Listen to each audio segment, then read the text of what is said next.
Graça e paz da parte de nosso Senhor e Salvador Jesus Cristo. Eu sou o presbítero André. Estamos aqui para mais uma vez meditarmos na santa e gloriosa palavra do Senhor nosso Deus. E nos dias difíceis, dias conturbados, estamos passando por determinados problemas que com certeza vão marcar muito a nossa geração. E é por isso que nós temos que nos aprofundar cada vez mais na palavra de Deus, pois ela é o consolo para as nossas vidas. Agora, pessoal, vamos fazer uma reflexão. Tentem imaginar alguém chegando para você dizendo que é o próprio Deus. Essa pessoa só poderia ser chamada de louca ou mentirosa, não é mesmo? Em todos os casos que alguém afirmou que era Deus, essa pessoa foi considerada ou um ou outro, quando não os dois. A única exceção na história da humanidade foi o próprio Jesus Cristo. Repare que em parte alguma os seus inimigos jamais ousaram descrevê-lo como louco ou mentiroso, pois eles bem sabiam que ele dizia a verdade. Eles sabiam quem era Jesus. Eles tinham pleno conhecimento de quem era a pessoa do Senhor Jesus. Veja a confirmação deste fato no Evangelho de João, capítulo 3, versículos 1 e 2. E havia entre os fariseus um homem chamado Nicodemos, príncipe dos judeus. Este foi ter com Jesus e disse-lhe: Rabi, bem sabemos que és mestre, vindo de Deus, porque ninguém pode fazer os sinais que tu fazes se Deus não for com ele. Queridos, tente imaginar agora a ousadia de Jesus em apresentar-se diante deles, sabendo que eles não o receberiam por puro ciúme, pois os príncipes de Israel faziam parte do Sinédrio e, portanto, tinham pleno conhecimento da lei e dos profetas. Eles sabiam muito bem quem era Jesus. Eles sabiam muito bem que Jesus era o Messias, mas não quiseram recebê-lo, simplesmente o rejeitaram. Veja que Nicodemos é enfático em dizer, e diz: Rabi, bem sabemos que és mestre, vindo da parte de Deus, porque ninguém pode fazer estes sinais que tu fazes, se Deus não for com ele. Compreendeu? Bem sabemos, ele usa a frase no plural, ele não usa a frase no singular, ele usa a frase no sentido plural. Não no sentido singular, no modo mais comum. Ele diz, bem sabemos, ou seja, todos, ou a maioria dos principais sacerdotes, dos escribas, dos fariseus, sabia que Jesus vinha da parte de Deus. Eles tinham plena convicção disso. Os judeus criam e creem num único Deus, Criador de tudo que existe. E Jesus estava ali, diante deles, e eles não admitiam a sua autoridade, mesmo quando ele afirmou diante deles ser o próprio Deus. Essa narrativa está contida no Evangelho de João, capítulo 8, dos versículos 56 ao 59. A palavra nos diz exatamente assim: Abraão, vosso pai, exultou por ver o meu dia, e viu, e alegrou-se.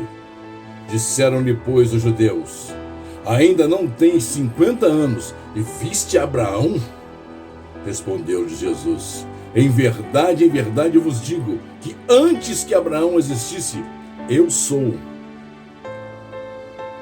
Então pegaram em pedras para atirarem Jesus, mas Jesus ocultou-se e saiu do templo.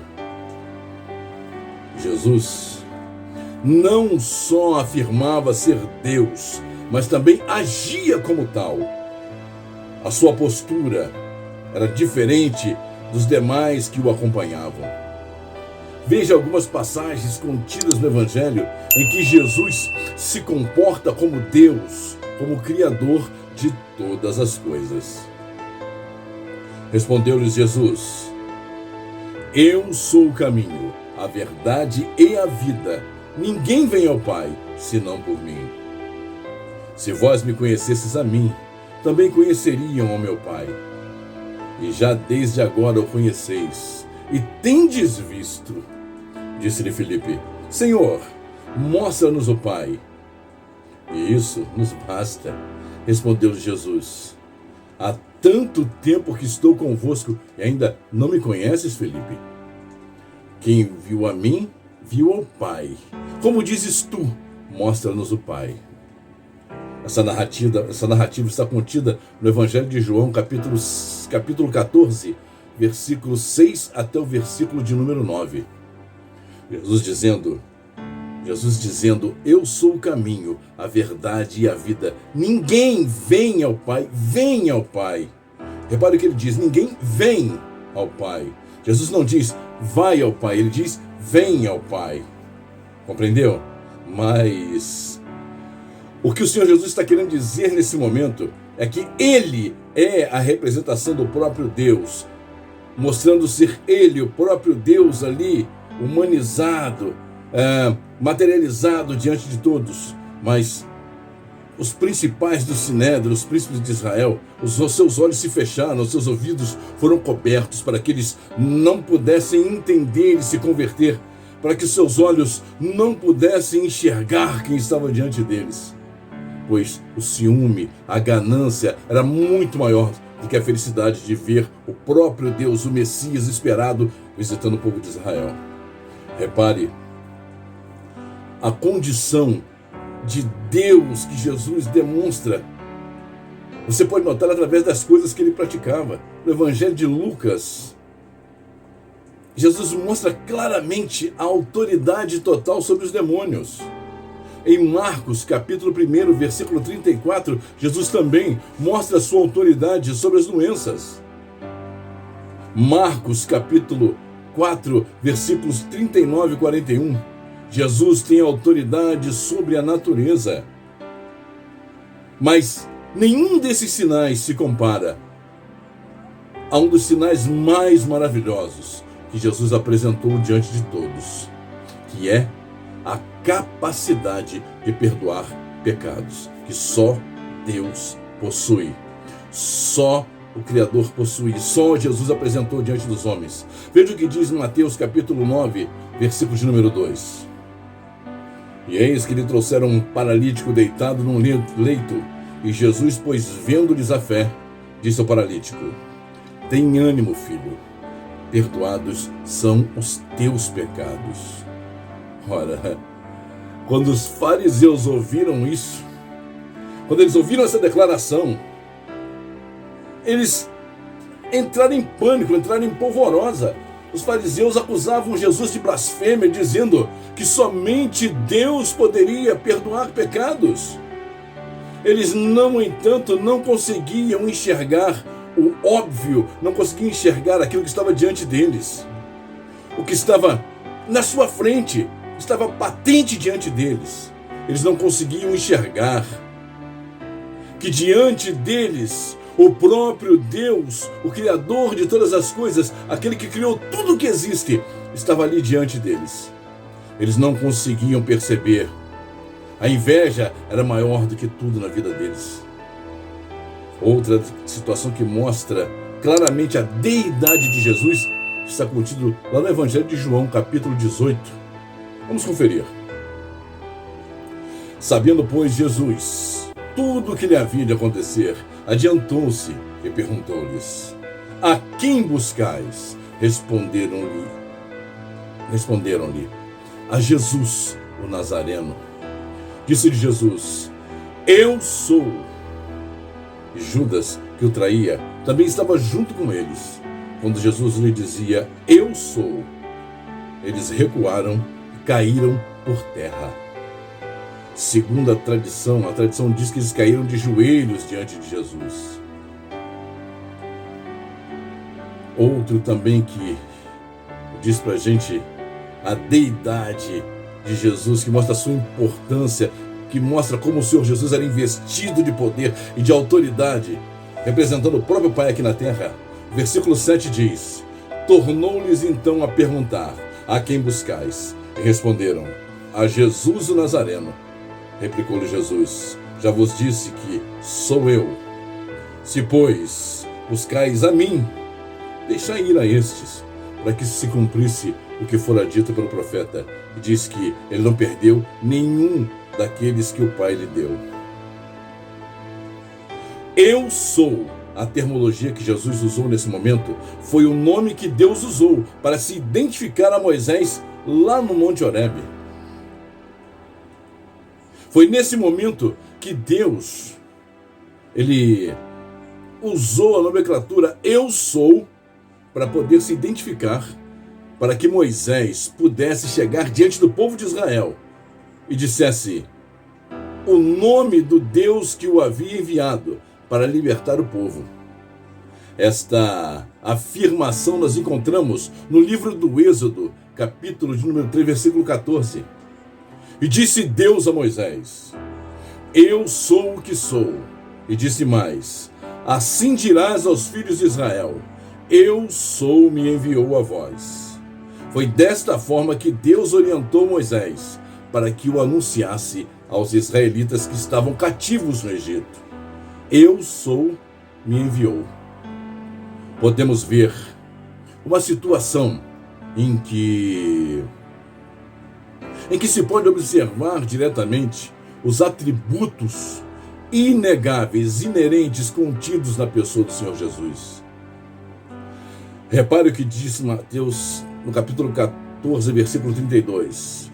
Logo após Jesus surpreender os discípulos ao caminhar sobre a água, os que estavam no barco o adoraram, dizendo: verdadeiramente és filho de Deus. Vejam que em momento algum Jesus lhes proíbe tal reverência, pois também a adoração que Jesus recebeu dos reis magos no capítulo de Mateus, capítulo de número 2, versículo de número 2 também, mostra claramente quem ele representa, quem ele era, sendo ele bebê, sendo pequenino, já sendo adorado pelos magos, pelos reis que vieram do Oriente. Reparem também que o leproso, quando Jesus desce do monte, o adora antes de pedir que ele o cure. Ele o adora primeiramente. Ainda, em muitas outras situações, Jesus foi adorado e nunca proibiu que o adorassem. Ou seja, o povo judeu sabia que somente o Deus de Israel poderia receber adoração.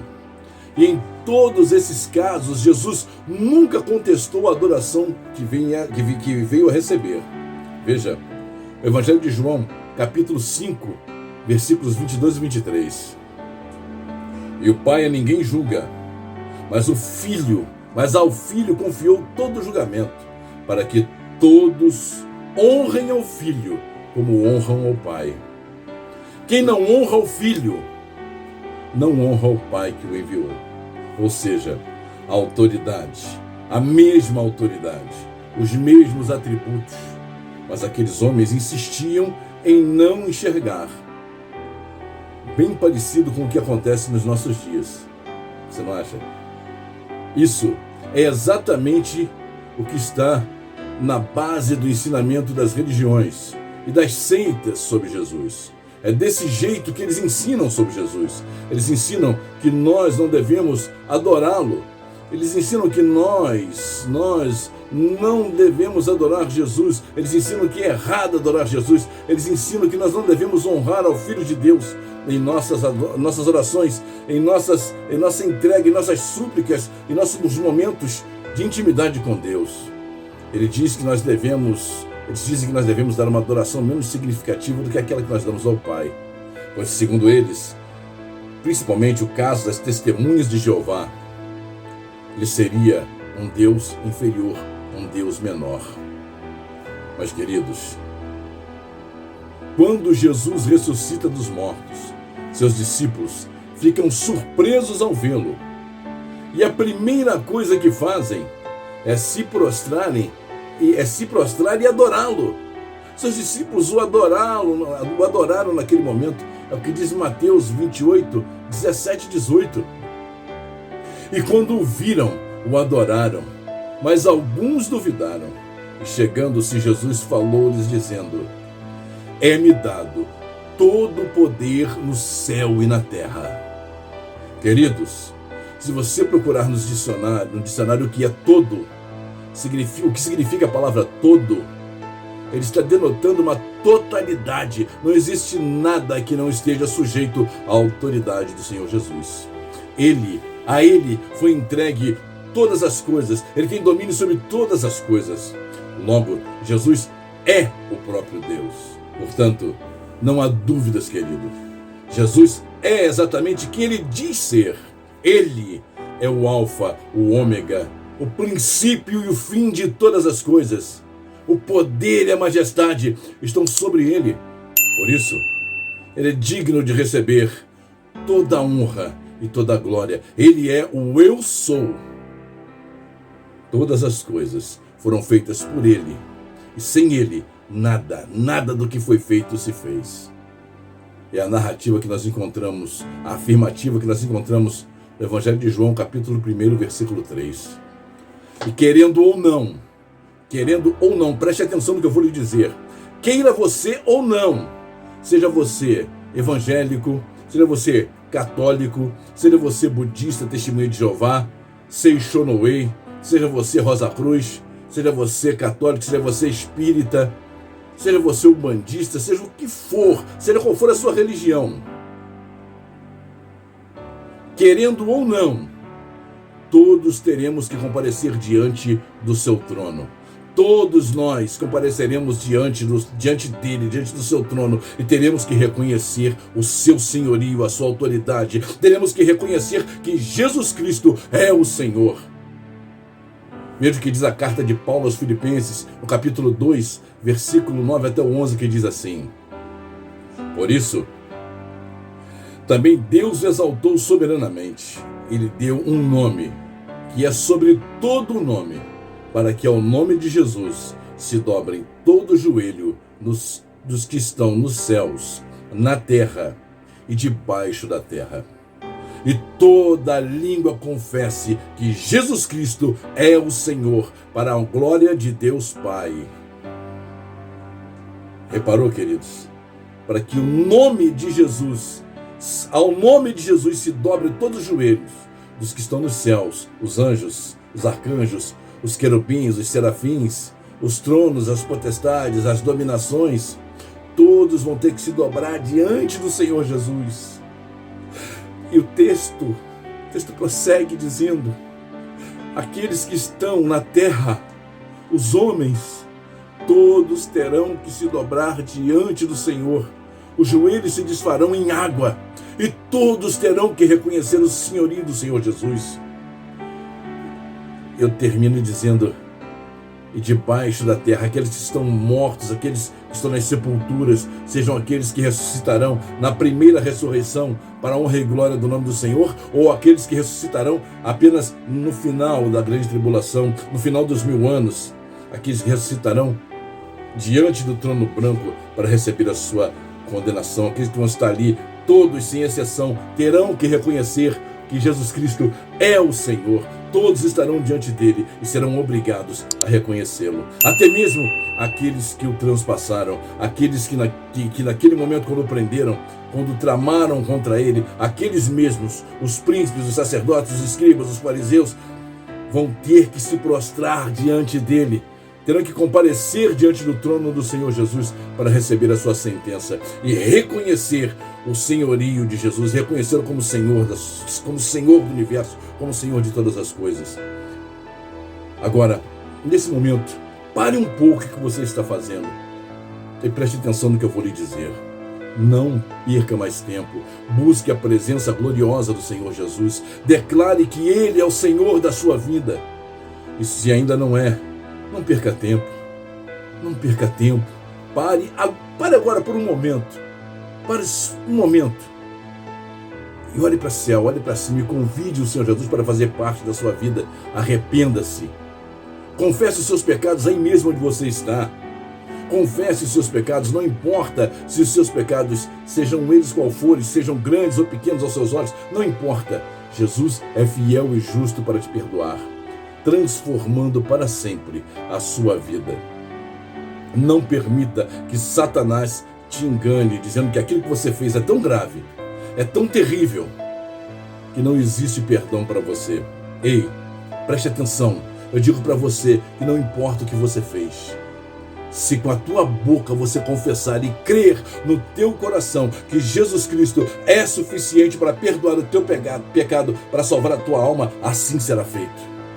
Se você se encontra numa situação em que você precisa encontrar a presença do Senhor, a presença do Salvador, se você se encontra numa situação que pela tua cabeça já se passou várias vezes, aquela vontade de tirar a sua própria vida, aquela vontade de se matar, aquela voz que fala no teu ouvido e diz assim: não tem mais jeito para você acabou, a única coisa que te resta é que você acabe com esse sofrimento, tire a sua própria vida, acabe com esse sofrimento. Essa voz fica falando no seu ouvido direto, não é a voz do Senhor. Ele diz: acabe com o que está martirizando a sua vida. Essa voz é mentirosa, essa voz é mesquinha, essa voz não é verdadeira.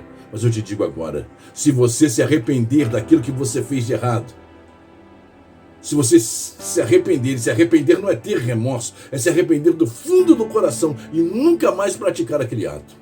Como Jesus disse para a mulher adúltera: vai e não peques mais. Ele não estava dizendo para aquela mulher que aquela mulher não pecaria mais. Ele estava dizendo que ela não praticasse nunca mais aquele ato, o adultério, a situação em que ela estava sendo condenada, o mesmo erro que ela caiu. Por isso, queridos, onde quer que você esteja, a situação que você estiver vivendo, ouça a minha voz e não se permita mais ser enganado.